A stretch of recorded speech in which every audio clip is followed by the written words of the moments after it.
اما چرا حکومت میترسد وزارت مهاجرین را تأسیس بدهد؟ زیرا اعتراف کردن نمیخواهد. از این حرف میترسد که اعتراف کند که یگانه خوراننده و پوشاننده تاجیکستان این مهاجر هست.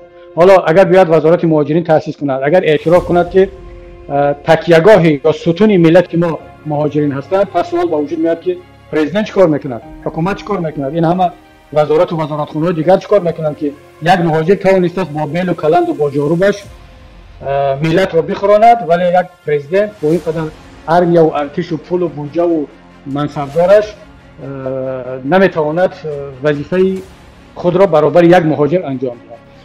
منم یک آدم پیر 26 سال که در غریبی گشتم.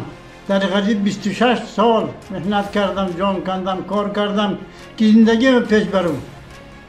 چخیل این پرزیدنت این کار فقط برای عالی خودش کار میکنه. این خلق 9 میلیون آدم دیگر 9 میلیون آدم از کجا بره و کجا بره چیکار کنه؟ یک بار صاحبی کنه، یک بار ملت چپرسه. امروز خستم برادرها میگه محمد اقبال کبیری عزت امان میخزه ای پشت مهاجر، ای پشت زنهای مهاجر، ای پشت برادرهای مهاجر گپ میزنه. یک بار چی با از دیپور نمیکنه؟ امام علی گیره میکروفون و گوه که ای پدرملک زنکو خزه بیای تاجیکستان در من پلان کارخانه آزادت رو نیمی بایگری تته تخمینا نیمی بایگری تته و زواد بکشو بیوزدنان بیار کار کنه. این همش امو کبیری محترم کبیری راست بیان کرد. می سرجم نیستیم، ملت تاجیک سرجم نیستیم و کنش نخور زور میشیم و کنش نه گپمونو نمیگیره، گپمون در یگان جو نمیگذاره.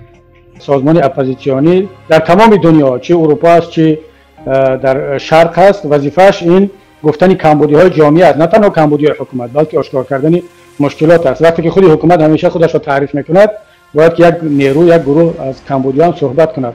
اما ما وقتی که درباره مشکلات مهاجرین صحبت میکنیم، به معنی آن نیست که فقط حکومت را تنقید کرده باشیم. این هم به معنی آن است که ما میخوایم برای مهاجرین راه حل پیشنهاد کنیم.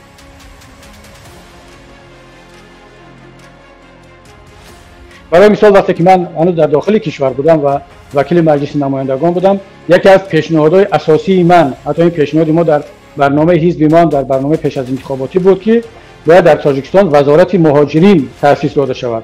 زیرا اگر ما بخوایم واقعا مشکل مهاجرین تاجیک در خارج حل شود، باید یک ساختار علاهیده در سطح وزارت تأسیس داده شود که مخصوص مشغول مشکلات و وضعیت مهاجرین تاجیک باشد.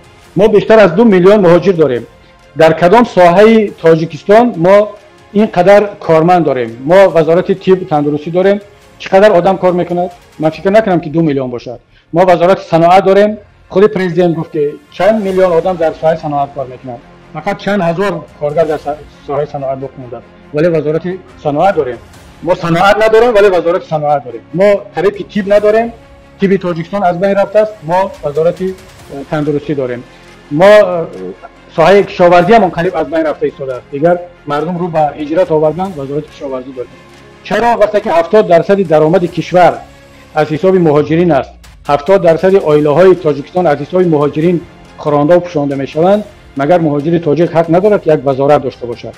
مگر این پیشنهاد ما پیشنهادی بد است؟ مگر این تنقید حکومت است؟ دوستی از این تنقید حکومت نیست، این یک واقعیت است. این برای کمک به مهاجرین است. بگی جمع که جناب عالی بگی زنکار همه را جمع که بر زواد هوی که در تاجیکستان خودمان زندگی کنیم، کار کنیم، آباد کنیم تاجیکستان خودمان نمیکنی.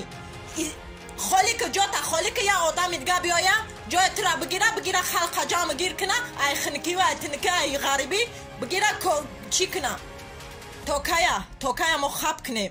چون این حقیقت را اعتراف کردن نمیخواهند و وضعیت را طرز وانمود میکنن که یا که تمام این زندگی مردم در تاجیکستان با شرافت و با نتیجه سیاست‌های خردمندانه در ناخونک البته یک نفر هست، و همین خاطر اینها نمیخوان که بیان اعتراف کنن که ما یک گروه از هموطنان داریم که مهاجر هستند و آنها امروز تاجیکستان را خورانده و پوشانده ایستادند.